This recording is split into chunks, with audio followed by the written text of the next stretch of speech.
Why does Eve stay silent? Why doesn't she call Adam or send him a simple message? Yet every day, without fail, she secretly checks his status updates, watches his stories, and notices every little thing he posts. On the surface, it looks like she has moved on easily, but the truth is far more complicated. Adam, meanwhile, feels lost. He's trying to make sense of everything, trying to pick up the pieces of what once was, replaying memories over and over in his mind. He wonders how Eve can be so calm and peaceful when inside he is full of questions and confusion. But Eve's calmness is a carefully constructed mask. She's not truly at peace. Instead, she is playing a strategic game, a subtle, almost unconscious psychological game that she uses to protect herself emotionally and keep Adam within reach, without seeming desperate.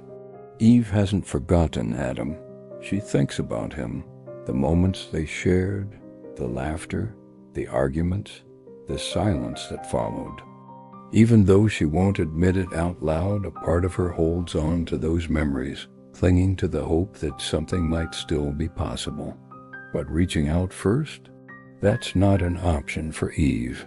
She believes doing so would reveal her vulnerability. It would mean admitting that she still cares, that she is emotionally affected. So instead, she waits. She waits for Adam to be the first to break the silence. Why? Because in Eve's mind, the one who reaches out first is the one who shows weakness. She wants to keep the upper hand. She wants to control the narrative, to appear strong, independent, and unaffected.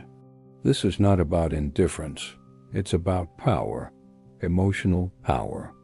Eve expects Adam to be the one who reaches out because she believes he still cares deeply enough to do it. This expectation gives her control, a feeling of emotional safety. Meanwhile, Adam is caught in a trap of his own making. He studies every detail. Did Eve view his last story? Did she like his recent photo? Has she shared anything new that might be a message meant just for him? He reads into every small action or action overanalyzing, hoping to find a sign, but those signs are no accident. When Eve posts a selfie showing her smiling and carefree, when she shares photos of friends or fun outings, it's not just a random update.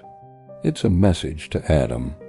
It says, "Look at me, I'm okay, but are you still watching? Do you still care?" These posts are emotional tests, subtle ways to gauge Adam's feelings without having to say a word. Eve watches closely to see if Adam reacts. If he does, it confirms to her that she still holds influence over him. It shows that Adam is emotionally invested and that she still matters to him. Because nothing scares Eve more than the idea that Adam has moved on completely, that she no longer has any emotional impact on him.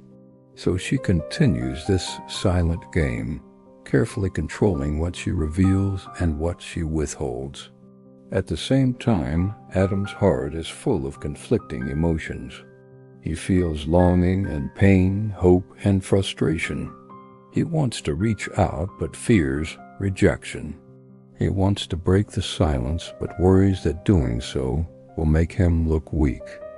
This dance of pride and vulnerability traps both Adam and Eve in a painful cycle. Neither wants to be the first to surrender emotionally. Neither wants to give the other the satisfaction of appearing more attached. When Adam finally decides to send a message, it's rarely just pure care or love. It's a reaction, a response to the emotional bait Eve has laid. And for Eve, receiving that message confirms her power. It tells her that she still controls the emotional narrative. But it also creates tension. Eve analyzes every word Adam sends. She judges, interprets, and questions his intentions. Is this genuine love? This internal struggle keeps her emotionally guarded. Women like Eve tend to analyze and assess their feelings deeply. They build mental walls to protect themselves from pain and disappointment. They fear losing control over their emotions and over the other person. On the other side, Adam struggles with his own vulnerability. This complex emotional interplay is more than just a story about who texts first. It's about identity, pride, fear, and hope. Between them lies an ocean of unspoken words and emotions. Understanding this emotional dynamic is essential for breaking free. It requires courage to be honest with oneself and with the other.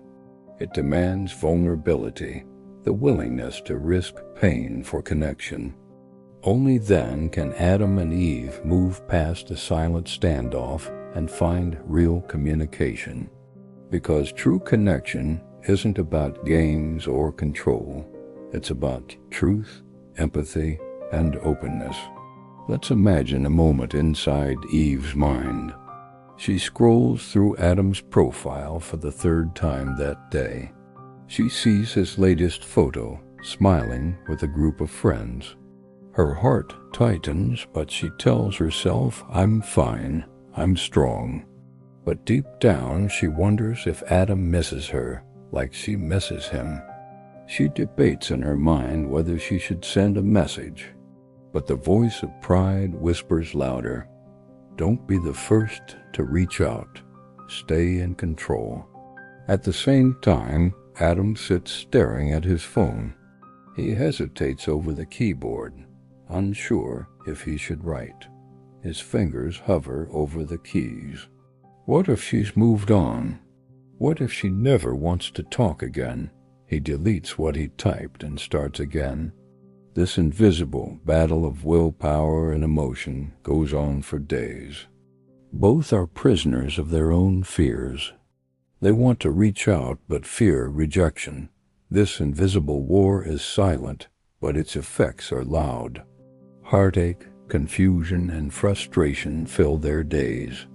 And in this silence, Eve posts another story, a photo of her laughing with a friend named Clara. Adam watches. These small moments hold so much weight, and the longer the silence lasts, the heavier the burden becomes. What can break this cycle? One of them must be willing to be vulnerable first, not out of weakness, but out of strength. Strength to be honest. Strength to seek clarity. Only by speaking the truth can Adam and Eve find peace, together or apart. So if you find yourself in Adam's shoes, struggling to decide whether to reach out or stay silent, remember this. It's okay to feel vulnerable. It's okay to risk being the first to break the silence. Because sometimes true strength is found in the courage to say what's really in your heart. And if you are in Eve's place, holding back but secretly watching, know that silence can be a double-edged sword. Sometimes letting go of control can open the path to healing. Thank you so much for listening to this deep dive into emotional dynamics between Adam and Eve. If this story resonated with you, or if you've experienced something similar, please share your thoughts in the comments below. Your story matters. If you want more videos like this that explore relationships, emotional psychology, and human behavior, don't forget to like this video, subscribe to the channel, and hit the notification bell so you never miss an update. Your support means everything.